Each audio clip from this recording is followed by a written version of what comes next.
بسم الله الحمد لله والصلاة والسلام على رسول الله وعلى آله وأصحابه حزب الله وعلينا عباد الله أما بعد فقد قال الله تعالى في القرآن العظيم والفرقان المجيد أعوذ بالله من الشيطان الرجيم بسم الله الرحمن الرحيم سبحانك لا علم لنا إلا ما علمتنا إنك أنت العليم الحكيم صدق الله العلي العظيم وقال رسول الله صلى الله عليه وسلم بني الإسلام على خمس شهادة أن لا إله إلا الله وأن محمدا رسول الله وإقام الصلاة وإيتاء الزكاة وصوم رمضان والحج متفق عليه وصدق رسوله النبي الكريم ونحن على ذلك من الشاهدين. வல்லவனை வாழ்த்தி கொள்ளல் கோமானை போற்றி வலிமார்களின் ஆசிதனை நாடி எனது உரையை துவங்குகிறேன்.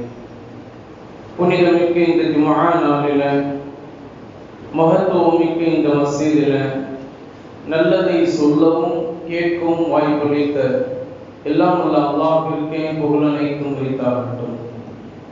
இன்று நம்மை எல்லாம் நல்லது கேட்பதற்காக ஒன்று கூட்டியது போல நாளை மறுமையில் சூன பூஞ்சோலையில நல்லோர்களின் கூட்டத்தில் அல்லாஹ் தஆலா நம் அனைவரையும் ஒன்று சேர்த்து அருள் புரிவானாக. கண்ணியத்திற்கும் பெருமதிப்பிற்கும் உரிய அல்லாஹ்வின் நல்லடியார்களே, அல்லாஹ்வினுடைய மாபெரும் கிருபையினால் ஜுமாதல் ஊலா என்று சொல்லப்படுகின்ற முதல் பனித்துளி மாதமான குளிர்ச்சியான மாதத்தை நாம் எல்லாம் அடைந்திருக்கிறோம். அல்லாஹ் தஆலா இந்த மாதத்தினுடைய மிகப்பெரிய பாக்கியத்தின் பொருட்டால் அல்லாஹ் தஆலா நம் அனைவருக்கும் ஈருலக நற்பாக்கியங்களை நிறைவாக நிரப்பமாக தந்தருள் புரிவானாக.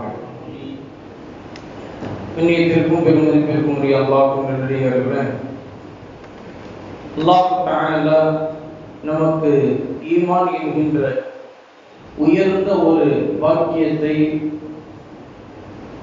நம்முடைய பிறப்பிலிருந்து இறப்பு வரைக்கும் வரக்கூடிய அமைப்பில நம்முடைய உள்ளத்தில் பதிய வைக்குமாறு நம்முடைய பெற்றோர்கள் வழியாக நமக்கு அந்த பாக்கியத்தை தந்திருக்கின்றார். அல்லாஹ் நமக்கு தந்த அந்த பாக்கியத்தை நம்முடைய உள்ளத்தில் பதிய வைத்து நம்முடைய உடல் உறுப்புகளின் செயல்பாடுகளின் மூலமாக அதை வெளிப்படுத்த வேண்டிய கட்டாய சூழலில் நாம் இருக்கின்றோம். காரணம் என்னவென்று சொன்னால், இன்றைக்கு நம்மை சுற்றி இருக்கக்கூடிய எல்லா பகுதிகளிலும் ஈமானுடைய உள்ளத்திற்கு பாதிப்பை ஏற்படுத்தும் விதமாகத்தான் எல்லா விதமான சூழ்நிலைகளும் அமைந்திருக்கின்றது. எப்படியாவது இஸ்லாம் காட்டிய அந்த நேரிய பாதையிலிருந்து நம்மை விலகிவிடச் செய்வதற்காக வேண்டித்தான் இஸ்லாத்திற்கு எதிரானவர்கள் சூழ்ச்சி செய்து கொண்டிருக்கிறார்கள். அந்த சூழ்ச்சிகளை நாம் புரிந்தோ புரியாமலோ அதற்கு அடிமைப்பட்டவர்களாக நாம் ஆகிவிடுகின்றோம். ஆனால் நாம் யாருக்கு அடிமைகளாக இருக்க வேண்டும்? நம்மை படைத்த எஜமானனான அல்லாஹ் ஒருவனுக்கு மட்டும்தான் நாம் அடிமையானவர்களாக இருக்க வேண்டுமே தவிர, நம்முடைய கையில் எப்போதுமே வைத்திருக்கக்கூடிய செல்போன் இருக்கோ, அல்லது நாம் எப்போதுமே பார்த்து கொண்டு இருக்கக்கூடிய சீரியல் நாடகங்களுக்கோ, அல்லது நம்முடைய சிந்தனை முழுவதும் இருக்கக்கூடிய சினிமா காட்சிகளுக்கோ, அல்லது நம்முடைய உடல் உறுப்புகளால் நாம் சம்பாதிக்கக்கூடிய அந்த விஷயங்களை செலவழிக்கக்கூடிய அந்த நேரத்தில் ஹராமான பாதைகளில் நாம் செலவழிப்பதற்காக வேண்டியோ கட்டாயமாக நாம் படைக்கப்படவில்லை.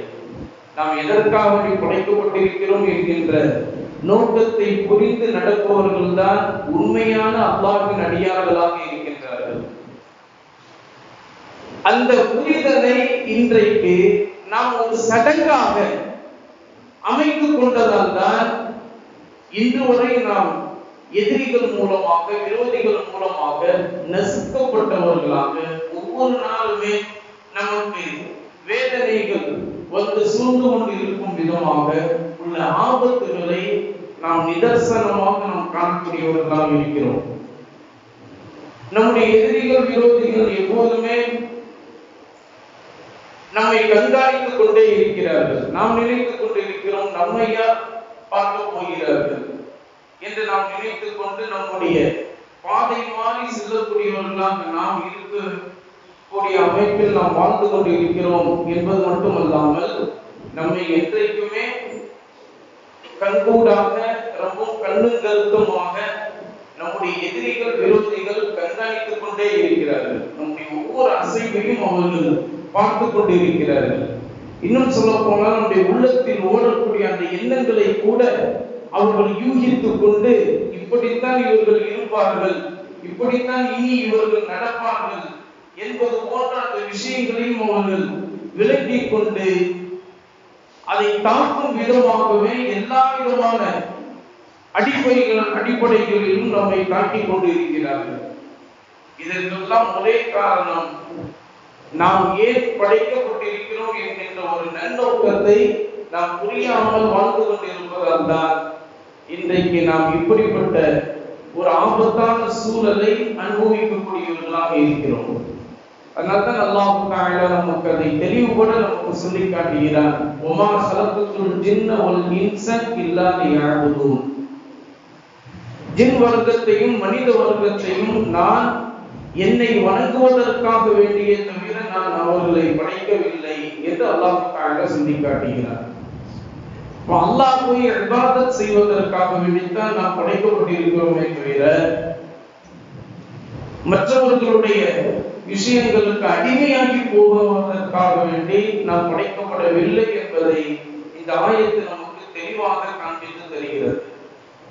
இன்றைக்கு நாம் செல்போன் அடிக்டுகளாக, அடிமைகளாக வாழ்ந்து கொண்டிருக்கிறோம்.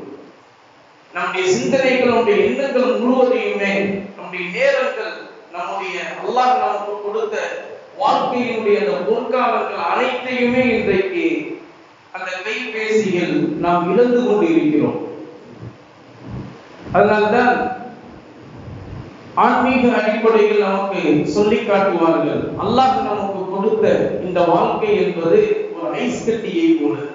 ஐஸ் கட்டி எப்படி உருகி கொண்டே தன்னுடைய விஷயத்தை அப்படியே அழித்துக் கொள்ளுமோ, அதன் பிறகு அது உருகி அப்படியே தண்ணீராக மாறிவிட்டால் ஏற்கனவே இருந்த அந்த ஐஸ் கட்டி என்ற அந்த உருவம் அப்படியே அழிந்து போய்விடும், திரும்ப அதை பெற முடியாது.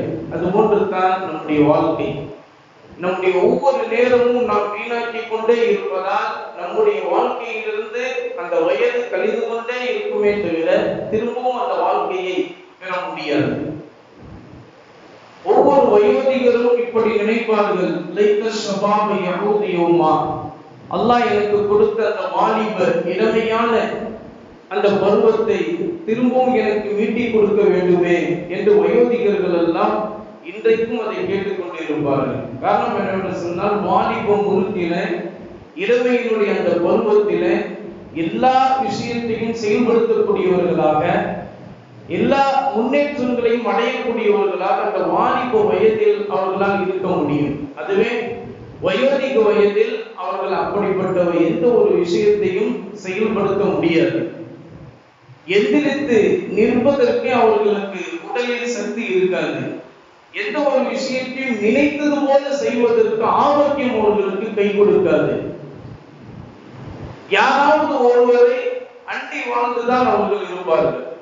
இப்படிப்பட்ட நேரத்தில அந்த வாலிப வயதை அவர்கள் திரும்ப பெற வேண்டுமே என்று ஏங்கிக் கொண்டிருப்பார்கள் ஒவ்வொரு வயோதிகரும். அது போன்றுதான் அல்லாஹ் தஆலா நமக்கு கொடுத்த மிகப்பெரிய ஒரு செல்வமாக நபிகள் நாயகம் ஸல்லல்லாஹு அலைஹி வஸல்லம் அவர்கள் சொல்லி காட்டுகிறார்கள், நிஅமத்தானி, அல்லாஹ் ஒவ்வொரு மனிதருக்கும் 2 அருள்பாக்கியங்களை தந்திருக்கின்றார்.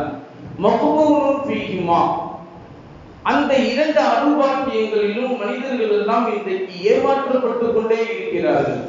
அவர்களை அறியாமலேயே அந்த ஏமாற்றத்தை அவர்கள் அடையக்கூடியவர்களாக இருக்கிறார்கள். ஒன்று அஸ்ஸிஹத்து, உடல் ஆரோக்கியம். இன்னொன்று வல் ஃபராஹு, நிம்மதி பெறக்கூடிய ஓய்வு நேரம். இந்த ஆரோக்கியத்தையும் ஓய்வு நேரத்தையும் இன்றைக்கு நாம் எதில் கழித்துக் கொண்டு இருக்கிறோம், எதில் நாம் இழந்து கொண்டு இருக்கிறோம் என்பதை கொஞ்சம் யோசித்து பார்த்தால் அல்லாஹ் சொன்ன அந்த வார்த்தை நமக்கு நன்றாக நமக்கு புரியக்கூடியதாக இருக்கும். உடல் ஆரோக்கியத்தையும் நாம் வீணாக்கி கொண்டு இருக்கிறோம், ஓய்வு நேரத்தையும் உறங்கக்கூடிய அந்த நேரத்திலும் செல்போன்களை நாம் வைத்துக் கொண்டு அதை பார்த்துக் கொண்டே நாம் ஓய்வு எடுக்கக்கூடிய நேரத்தையும் அதிலேயே நாம் கழித்துக் கொண்டு இருக்கிறோம். நம்முடைய உள்ளம், நம்முடைய செயல்பாடுகள், நம்முடைய உடல் உறுப்புகள் அனைத்தையும் அதற்கு அடிமையாக்கி கொண்டவர்களாக நாம் இருக்கக்கூடிய ஒரு சூழலில் நாம் இன்றைக்கு நாம் வாழ்ந்து கொண்டிருக்கிறோம். நபிகள் நாயகம் ஸல்லல்லாஹு அலைஹி வஸல்லம் அவர்கள் சஹாபாக்களுக்கு சொல்லி காட்டினார்கள், ஒவ்வொரு காலகட்டத்தையும் நீங்கள் அல்லாஹ் உங்களுக்கு கொடுத்த மிகப்பெரிய ஒரு செல்வமாக நீங்கள் அதை நினைத்து பாருங்கள். அதில் அல்லாஹ்வினுடைய திக்ரையும் அல்லாஹ்வை பற்றிய அந்த நினைப்பையும் அல்லாஹ் நமக்கு வகுத்து தந்த வாழ்வியலின்படி நாம் வாழ்வதற்கும் உங்களுடைய எல்லா விதமான செயல்பாடுகளையும் ஆக்கிக் கொள்ளுங்கள் என்ற அடிப்படையில் நபிகள் நாயகம் ஸல்லல்லாஹு அலைஹி வஸல்லம் அவர்கள் சஹாபாக்கள் ஒவ்வொருவருக்கும் இந்த உபதேசத்தை சொல்லி காட்டினார்கள். அதனால்தான் ஒரு தடவை ஹஜ்ரத் ஹன்ஸலா ரலியல்லாஹு தஆலா அவர்கள் நபிகள் நாயகம் ஸல்லல்லாஹு அலைஹி வஸல்லம் அவர்களிடத்தில் இந்த ஒரு துர்பாக்கியமான ஒரு சூழலை சொல்வதற்காக வேண்டி அவர்கள் ஓடோடி வருகின்றார்கள். ஹன்ஸலா நைவந்திரத்தனம் கொண்டவராக ஆகிவிட்டார், ஹன்ஸலா நைவந்திரத்தனம் கொண்டவராக ஆகிவிட்டார் என்பதாக புலம்பிக் கொண்டு வருகிற போது எதேச்சையாக அந்த நேரத்தில் தெருவீதியில் ஹஜ்ரத் அபூபக்கர் சித்தீக் ரலியல்லாஹு தஆலா அவர்களும் ஹஜ்ரத் உமர் இப்னு ஸத்தாப் ரலியல்லாஹு தஆலா அவர்கள் எதிர்கொள்கிறார்கள். அப்போது இவர் சொன்ன அந்த வார்த்தையை கேட்டுவிட்டு அபூபக்கர் ரலியல்லாஹு தஆலா அவர்களும் உமர் ரலியல்லாஹு தஆலா அவர்களும் அவரை நிற்க வைத்து கேட்டார்கள், எதன் காரணமாக நீங்கள் நைவந்திரத்தனம் உடையவராக ஆகிவிட்டீர்கள் என்று சொல்லிக் கொண்டே வருகிறீர்கள் என்று கேட்டபோது அப்போது ஹன்ஸலா ரலியல்லாஹு தஆலா அவர்கள் சொன்னார்கள், ஹன்ஸலா ரலியல்லாஹு தஆலா அவர்கள் எப்படிப்பட்டவர்கள் தெரியுமா? நபிகள் நாயகம் ஸல்லல்லாஹு அலைஹி வஸல்லம் சொல்லி காட்டினார்கள், அல்லாஹ்வினுடைய அர்ஷுக்கு நெருக்கமாக இருக்கக்கூடிய மலக்குமார்கள் இந்த பூமிக்கு வந்து ஒரு மனிதனுடைய உடலை மட்டும் வஃபாத்திற்கு பிறகு குளிப்பாட்டி விட்டு சென்றார்கள். அப்படிப்பட்ட உயர்ந்த அந்தஸ்தை கொண்ட ஒரு சஹாபியை நீங்கள் பார்க்க வேண்டும் என்று சொன்னால் அது இந்த ஹன்ஸலாவை பார்த்து கொள்ளுங்கள் என்று நபிகள் நாயகம் ஸல்லல்லாஹு அலைஹி வஸல்லம் அவர்கள் சொல்லி காட்டினார்கள். அப்படி மலக்குமார்களுடைய கைகளை கொண்டு மலக்குமார்களால் குளிப்பாட்டப்பட்டவர் தான் ஹஜ்ரத் ஹன்ஸலா ரலியல்லாஹு தஆலா அவர்கள். அப்படிப்பட்ட ஹன்ஸலா ரலியல்லாஹு தஆலா அவர்கள் சொல்கிறார்கள், நைவந்திரத்தனம் உடையவராக ஆகிவிட்டேன் என்பதாக சொல்கிறார்கள். அவர்களிடத்தில் அதற்கான காரணத்தை கேட்டபோது அவர்கள் சொல்லி காட்டுகிறார்கள், நபிகள் நாயகம் ஸல்லல்லாஹு அலைஹி வஸல்லம் சபையில் அவர்களோடு இருக்கின்ற போது அல்லாஹ்வுடைய நினைப்பு, அல்லாஹ்வை பற்றிய சிந்தனை, குர்ஆனுடைய சிந்தனை, நபி அவர்களுடைய நபிமொழியின்படி நடக்க வேண்டும் என்கின்ற ஒரு உற்சாகம், ஒரு ஆர்வம் எல்லாம் இருக்கிறது. ஆனால் நபி அவர்களுடைய சபையை விட்டு நாம் வெளியே வந்துவிட்ட போது அந்த ஒரு நிலைமை நமக்கு இருப்பதில்லை, அல்லாஹ்வுடைய நினைப்பு நமக்கு வருவதில்லை. நபி ஸல்லல்லாஹு அலைஹி வஸல்லம் அவர்களுடைய நபிமொழியின்படி நாம் கட்டாயமாக நடக்க வேண்டும் என்கின்ற ஒரு ஆர்வம், ஒரு உற்சாகம் நம்மிடத்தில் இருப்பதில்லை. அல்லாஹ் கூறிய அந்த குர்ஆனுடைய சட்டத்திட்டத்தின்படி நம்முடைய வாழ்க்கையை அமைத்துக் கொள்ள வேண்டும் என்கின்ற ஒரு உணர்வும் நமக்கு அதுபோன்று இருப்பதில்லை. இப்படி இரண்டு நிலையில் நான் இருப்பதால் தான், இரண்டு நிலையில் இருப்பவன் தான் நைவந்திரத்தனம் உடையவராக ஆகிவிட்டார். அந்த அடிப்படையில் நான் நைவந்திரத்தனம் உடையவராக ஆகிவிட்டேன் என்கின்ற ஒரு விஷயத்தை நான் உணர்ந்த போது இந்த வார்த்தை என்னுடைய வாயில் வந்துவிட்டது என்பதாக ஹன்ஸலா ரலியல்லாஹு தஆலா அவர்கள் சொல்லி காட்டினார்கள். இது சொல்லி காட்டிய பிறகு அபூபக்கர் சித்திக் ரலியல்லாஹு தஆலா அவர்களும் உமர் ரலியல்லாஹு தஆலா அவர்களும் சொல்லி காட்டுகிறார்கள், அல்லதா உனக்கு இருக்கின்ற அதே சூழல் தான் எனக்கும் இருக்கிறது. நபி அவர்களுடைய சபையில் நான் இருக்கின்ற போது அல்லாஹ்வை பற்றி அந்த சிந்தனை, குர்ஆன் ஓத வேண்டும் என்கின்ற ஒரு ஆர்வம், நபிமொழியின்படி நாம் முழுமையாக நடக்க வேண்டும் என்கின்ற ஒரு உற்சாகம் எல்லாம் இருக்கிறது. நபியுடைய சபையை விட்டு நாம் வெளியே வந்து விட்டால் வெளியில் உள்ள அந்த சூழல் நம்மை அப்படியே மாற்றி விடுகிறது. அதற்காக வேண்டி நாம் என்ன செய்ய வேண்டும் என்பதை நபி ஸல்லல்லாஹு அலைஹி வஸல்லம் அவர்களிடத்திலேயே நாம் கேட்டு தெரிந்து கொள்ளலாம் வாருங்கள் என்பதாக அவர்களை அழைத்துக் கொண்டு நபி ஸல்லல்லாஹு அலைஹி வஸல்லம் அவர்களுடைய சபைக்கு செல்கிறார்கள். நபி அவர்களிடத்தில் நடந்த அந்த சம்பவ நிகழ்வை கூறுகிறார்கள். அப்போது நபிகள் நாயகம் ஸல்லல்லாஹு அலைஹி வஸல்லம் அவர்கள் சொல்லி காட்டுகிறார்கள், வல்லதி நஃப்ஸி பியதிஹி என்ற ஒரு வார்த்தையை சொல்லிவிட்டு, அல்லாஹ்வின் மீது சத்தியமாக என்று சொல்லிவிட்டு நபி ஸல்லல்லாஹு அலைஹி வஸல்லம் அவர்கள் சொல்லி காட்டுகிறார்கள், என்னுடைய சபையில் இருக்கின்ற போது நீங்கள் எந்த ஒரு உணர்வை, எந்த ஒரு உற்சாகத்தை பெறுகின்றீர்களோ அதே நிலையில் உங்களுடைய வாழ்நாள் முழுவதும் நீங்கள் இருக்க வேண்டும் என்று சொன்னால், உங்களுடைய கல்வை விட்டு, உங்களுடைய உள்ளத்தை விட்டு அல்லாஹ் என்கின்ற அந்த நினைப்பை நீங்கள் விலக்கி விடாதீர்கள். அல்லாஹ் என்ற அந்த நினைப்பு மட்டும் உங்களுடைய உள்ளத்தில் எப்போதும் இருக்கக்கூடிய அமைப்பில் நீங்கள் உங்களை அமைத்துக் கொள்ளுங்கள் என்பதாக நபிகள் நாயகம் ஸல்லல்லாஹு அலைஹி வஸல்லம் அவர்கள் அந்த விஷயத்திற்கான, அந்த நோயிற்கான மருந்தை நபி ஸல்லல்லாஹு அலைஹி வஸல்லம் அவர்கள் சொல்லி காட்டினார்கள். இன்னொரு ஹதீஸிலே நபி ஸல்லல்லாஹு அலைஹி வஸல்லம் அவர்கள் சொல்லி காட்டினார்கள், எந்த உள்ளம் சிறந்தது என்கின்ற அந்த கேள்விக்கு பதிலாக நபி அவர்கள் சொல்லி காட்டினார்கள், கல்புன் முஅல்லகுன் பில் மசாஜித், பள்ளிவாசலோடு தொடர்பு கொண்ட ஒரு உள்ளம் தான் சிறந்த உள்ளமாக இருக்கிறது என்பதாக நபிகள் நாயகம் ஸல்லல்லாஹு அலைஹி வஸல்லம் சொல்லி காட்டினார்கள். இன்றைக்கு நாம் பள்ளிக்கு வருவதையே ஒரு சடங்கு பொருளாக நாம் ஆக்கிவிட்டோம். வெள்ளிக்கிழமை ஜும்ஆவிற்கு மட்டும் பள்ளியில் நாம் எட்டி பார்க்கின்றோம். அப்போதுதான் இமாமும் தெரிகிறது, மெஹராபும் நமக்கு தெரிகிறது, குர்ஆன் என்றால் என்ன என்பதும் நமக்கு தெரிகிறது, அல்லாஹ்வை பற்றி அந்த நினைப்பு நமக்கு உள்ளத்தில் இருக்கிறதா என்கின்ற ஞாபகமே அப்போதுதான் வருகிறது.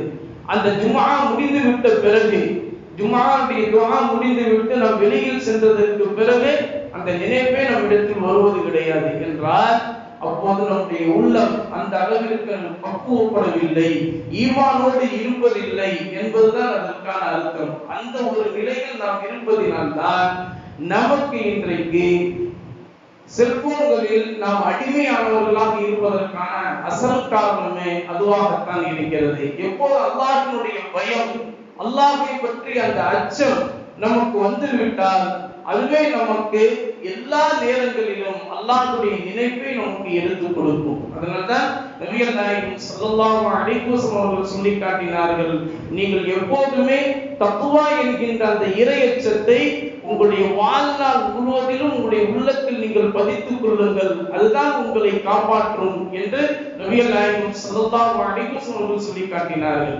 அதை உணர்த்தும் விதமாக அல்லாஹ் கூறி காட்டுகிறான், வலிபாசு தக்வா தாலிக கைர், தக்வா என்கின்ற அந்த இறையச்சம் என்கின்ற ஆடை தான் உங்களுக்கு எல்லா நேரங்களிலும் சிறந்ததாக இருக்கிறது என்று அல்லாஹ் தஆலா சொல்லி காட்டுகிறான். அந்த ஆடையை நாம் இன்றைக்கு கலட்டி விட்டு பள்ளிவாசலோடு அதை நிறுத்திக் கொள்வதால் வெளியில் செல்கிற போதெல்லாம், வீட்டிற்கு செல்கிற போதெல்லாம், மற்ற விஷயங்களில் ஈடுபடுகிற போதெல்லாம் அந்த தக்வா என்கின்ற ஆடை நம்மிடத்தில் இல்லாமல் நாம் நிர்வாணமாக இருப்பதால் தான் நம்மை நோக்கி நம்முடைய எதிரிகள், விரோதிகள் இன்றைக்கும் நமக்கு எதிர்ப்பு கணைகளை தூவிக்கொண்டே இருப்பதற்கு, நசுக்கப்பட்டே இருப்பதற்கு உண்டான அசல் காரணமே அதுவாகத்தான் இருக்கிறது. அதனால்தான் 1400 ஆண்டுகளுக்கு முன்பே நபிகள் நாயகம் ஸல்லல்லாஹு அலைஹி வஸல்லம் சொல்லி காட்டினார்கள், இந்த குர்ஆனையும் நபிமொழியையும் உங்களுடைய வாழ்நாள் முழுவதிலும் நீங்கள் பின்பற்றி அதை அப்படியே உங்களுடைய கைகளில் வைத்துக் கொண்டு இருக்கும் காலம்தான் நீங்கள் எல்லா வகையிலும் எதிரிகளால் கூட உங்களை நெருங்குவதற்கு அவர்களுடைய உள்ளத்தில் பயம் இருக்கும். உங்களை நினைத்து பார்த்தாலே அவர்கள் நடுநடுங்கி போவார்கள். இந்த இரண்டையும் நீங்கள் விட்டுவிட்டால் எதிரிகள் உங்களை நசுப்பதற்கும், எதிரிகள் உங்களை வேதனைப்படுத்துவதற்கும் அதுவே உங்களுக்கு காரணமாக ஆகிவிடும் என்று நபிகள் நாயகம் ஸல்லல்லாஹு அலைஹி வஸல்லம் நமக்கு சொல்லி காட்டினார்கள். அப்போதுதான் சஹாபாக்களில் கேட்டார்கள், யா ரசூலல்லாஹ், இன்றைக்கும் நாங்கள் குர்ஆனையும் நபிமொழியையும் அப்படியே நாங்கள் பின்பற்றி நடக்கக்கூடியவர்களாகத்தானே இருக்கிறோம்.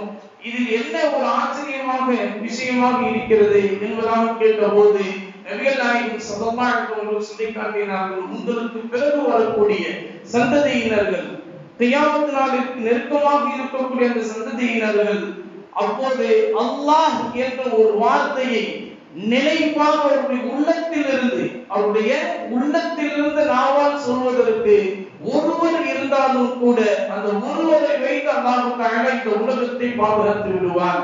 ஆனால் அந்த ஒருவர் கூட இருப்பதற்கு சந்தேகமாகத்தான் இருக்கிறது. நெருங்கக்கூடிய அந்த காலம் முழுவதும் ஹராமில் எல்லோரும் மூழ்கி இருப்பார்கள். பெண்களுடைய அந்த விஷயத்தில் அவர்கள் கவனக்குறைவாளர்களாகவே இருப்பார்கள். பெண்களுடைய விஷயத்தில் மிகவும் அவர்கள் கவனத்தை இழந்தவர்களாக, எல்லா வகையிலும் ஆபாசமாக நினைக்கக்கூடியவர்களாக அவர்கள் இருப்பார்கள். ஹராமில் நாம் ஈடுபட்டு இருக்கிறோமே என்பதை நன்றாக அவர்களுடைய உள்ளத்தின் அடிப்படையில் அவர்களுக்கு தெரிந்தாலும் அந்த ஹராமை விட்டு அவர்கள் விலகி இருக்க மாட்டார்கள். ஹலாலை எடுத்து நடப்பதற்கு யோசிப்பார்கள், ஆனால் ஹராமை எடுத்து நடப்பதற்கு அவர்கள் யோசிக்கவே மாட்டார்கள். சந்தோஷமாக அதில் ஈடுபடக்கூடியவர்களாக இருப்பார்கள். இதுதான் மறுமை நாள் நெருங்கும் போது ஒவ்வொரு முஃமினுடைய நடைமுறையும் இப்படித்தான் இருக்கும் என்ற அர்த்தத்தில் நபிகள் நாயகம் ஸல்லல்லாஹு அலைஹி வஸல்லம் அவர்கள் சஹாபாக்களுக்கு சொல்லி காட்டினார்கள். இன்றைக்கு நாம் அப்படிப்பட்ட ஒரு சூழலை நிதர்சனமாக நாம் இன்றைக்கு பார்த்துக் கொண்டிருக்கிறோம். நம்மில் எத்தனை நபர்கள் பெண்களுடைய விஷயத்தில் கவனமாக பேருதலாக நடக்கக்கூடியவர்கள் எத்தனை நபர்கள் இருக்கின்றோம்? நம்முடைய குடும்பத்தார்களை தவிர்த்து மற்ற பெண்களுடைய அந்த விஷயத்தில் பார்வையிலும் கூட உங்களுக்கு பேருதல் வேண்டும், பேச்சில் கூட உங்களுக்கு பேருதல் வேண்டும். ஒரு பெண்ணுடைய சப்தம் கூட இந்த மார்க்கத்தில் மறைக்கப்படக்கூடிய ஒரு பொருளாக சொல்லப்பட்டிருக்கிறது என்று நபிகள் நாயகம் ஸல்லல்லாஹு அலைஹி வஸல்லம் அவர்கள் அந்த கருத்தில் நமக்கு சொல்லி இருக்க, நம்மில் எத்தனை நபர்கள் அதில் பேருதலானவர்களாக நாம் இருக்கிறோம் என்பதை இந்த நல்ல நேரத்தில் நாம் யோசித்து பார்த்து நம்முடைய உள்ளத்தை பார்த்து நாம் கேட்கக்கூடிய வாழ்ந்து கொண்டிருக்கிறோம். இப்படிப்பட்ட ஹராமிலிருந்து நம்மை தடுத்து வைத்துக் கொள்ள வேண்டும் என்று சொன்னால், இன்றைக்கு நாம் உயிராக நம்முடைய கையிலேயே வைத்திருக்கக்கூடிய அந்த செல்போனுடைய விஷயத்தில் கவனமாக நாம் இருந்து விட்டாலே எல்லா விதமான ஹராமும் நம்மை விட்டு விலகிவிடும். ஹலாலில் மட்டுமே நாம் நிலைக்கக்கூடியவர்களாக இருப்போம். அதனால்தான் நபிகள் நாயகம் ஸல்லல்லாஹு அலைஹி வஸல்லம் அவர்கள் அற்புதமான ஒரு துஆவை நமக்கு சொல்லி காட்டினார்கள். யா அல்லாஹ், எங்களுக்கு சத்திய விஷயத்தை சத்தியமாகவே எங்களுக்கு காண்பித்துத்தா, அசத்தியமான விஷயத்தை அசத்தியமாகவே எங்களுக்கு காண்பித்துத்தா, அந்த அசத்தியத்தை விட்டு எங்களை தவிர்த்து கொள்ளக்கூடிய பக்குவம் உடையவர்களாக வாழ்வதற்கு எங்களுக்கு நீ தௌஃபீக் செய்வாயாக என்ற அர்த்தத்தில் நபிகள் நாயகம் ஸல்லல்லாஹு அலைஹி வஸல்லம் அவர்கள் இந்த துஆவை நமக்கு சொல்லி தந்தார்கள். அல்லாஹும்ம அரினல் ஹக்க ஹக்கன் வ அரினல் பாத்தில பாத்திலன் வர்ஸுக்னா ஜித்தினாபா. அல்லாஹும்ம அரினல் ஹக்க ஹக்கன், யா அல்லாஹ், எங்களுக்கு சத்தியத்தை நேர்மையான விஷயத்தை நேர்மையாகவே எங்களுக்கு காண்பித்துத்தா. சத்திய விஷயத்தை யாராவது கூறுகிற போது இப்படி எல்லாம் நடக்க முடியுமா? ஏதோ ஒரு வார்த்தைக்காக வேண்டி, சொல்லுக்காக வேண்டி வாய்ச்சவடாக அவர்கள் சொல்லிவிட்டு தான் செல்வார்கள். இது போன்றுதான் வாழ முடியுமா என்று சத்திய விஷயத்தில் யோசிக்கக்கூடியவர்களாக எங்களை நீ ஆக்கிவிடாதே. சத்தியத்தை எங்களுக்கு சத்தியமாகவே நேர்மையாகவே எங்களுக்கு காண்பித்துத்தா. வஅரினல் பாத்தில பாத்திலன், அசத்தியத்தை அசத்தியமாக எங்களுக்கு காண்பித்துத்தா. ஹராமை ஹலாலாக நினைக்கக்கூடிய பக்குவமுடையவர்களாக எங்களை நீ ஆக்கிவிடாதே. இன்றைக்கு அப்படிப்பட்ட ஒரு எண்ணத்தில் நாம் வாழக்கூடியவர்களாக இருக்கிறோம். அதைத்தான் நபிகள் நாயகம் ஸல்லல்லாஹு அலைஹி வஸல்லம் அவர்கள் 1400 ஆண்டுகளுக்கு முன்பே நமக்கு இந்த துஆவை சொல்லிக் கொடுத்து இதை செய்ய வேண்டும் என்று நம்முடைய உள்ளத்தில் பதிய வைக்கும் என்று நமக்கு சொல்லி காட்டினார்கள். அதுதான் வஅரினல் பாத்தில பாத்திலன், அசத்தியத்தை எங்களுக்கு அசத்தியமாகவே எங்களுக்கு காண்பித்துத்தான். ஹராமை ஹராமாகவே நினைத்ததை தவிர்த்து கொள்ளக்கூடிய வாழ்க்கை எங்களுக்கு நீ கொடு. வர்ஸுக்னா ஜித்தினாபா, எப்போதுமே ஹராமை எடுத்து நடக்கக்கூடியவர்களாக எங்களை ஆக்கிவிடாமல் அதை தவிர்த்து கொள்ளக்கூடிய பக்குவத்தை எங்களுக்கு நீ ரிஸ்காகவே கொடுத்து விடு என்று நீங்கள் துஆ செய்ய வேண்டும் என்பதாக நபிகள் நாயகம் ஸல்லல்லாஹு அலைஹி வஸல்லம் அவர்கள் அப்படிப்பட்ட ஒரு துஆவை நமக்கு சொல்லி காண்பித்தார்கள். எனவே அந்த ஒரு துஆவோடு நம்முடைய வாழ்க்கை அமைத்துக் கொள்ளக்கூடிய தௌஃபீக்கை அல்லாஹ் தஆலா நம் அனைவருக்கும் தந்தல் புரிவானாக. நபி ஸல்லல்லாஹு அலைஹி வஸல்லம் அவர்கள் காண்பித்து தந்த சுன்னத்தான நடைமுறையில நம்முடைய வாழ்க்கையை அமைத்துக் கொள்ளக்கூடிய தௌஃபீக்கை அல்லாஹ் தஆலா நம் அனைவருக்கும் தந்தல் புரிவானாக. வாழ்நாள் முழுவதும் குர்ஆனை ஓதி அதை விளக்கி அமல் செய்யக்கூடிய தௌஃபீக்கை அல்லாஹ் தஆலா நம் அனைவருக்கும் தந்தல் புரிவானாக. நபிகள் நாயகம் ஸல்லல்லாஹு அலைஹி வஸல்லம் அவர்கள் மீது ஸலவாத்து சொல்லக்கூடிய நாவை அல்லாஹ் தஆலா நம் அனைவருக்கும் தந்தல் புரிவானாக. நம்முடைய வாழ்வினுடைய இறுதி கட்டத்தில் நம்முடைய நாவிலே லா இலாஹ இல்லல்லாஹ் முஹம்மது ரசூலுல்லாஹ் என்ற கலிமாவை சொல்லி மரணிக்கக்கூடிய உயர்ந்த நல்ல பாக்கியத்தை அல்லாஹ் தஆலா நம் அனைவருக்கும் தந்தல் புரிவானாக. நாளை மறுமையிலே நபிகள் நாயகம் ஸல்லல்லாஹு அலைஹி வஸல்லம் அவர்களோடு மகாமு மஹ்மூத் என்கின்ற அந்த புகழப்பட்ட இடத்தில் லிவாவுல் ஹம்து என்கின்ற அந்த புகழப்பட்ட அந்த கொடியை பிடித்துக் கொண்டு நபிகள் நாயகம் ஸல்லல்லாஹு அலைஹி வஸல்லம் முபாரக்கான களத்திலிருந்து ஹவுதுல் கௌதரின் தடாகத்திலிருந்து நீர் பருகக்கூடிய பாக்கியத்தை அல்லாஹ் தஆலா அனைவருக்கும் தந்தல் புரிவானாக.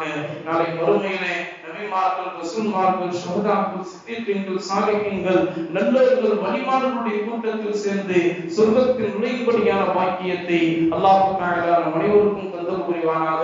எதை கேட்டும் அதன்படி வாழ்நாள் முழுவதிலும் அமல் செய்யக்கூடிய தௌஃபீக்கை அல்லாஹ் தஆலா அனைவருக்கும் தந்தல் புரிவானாக.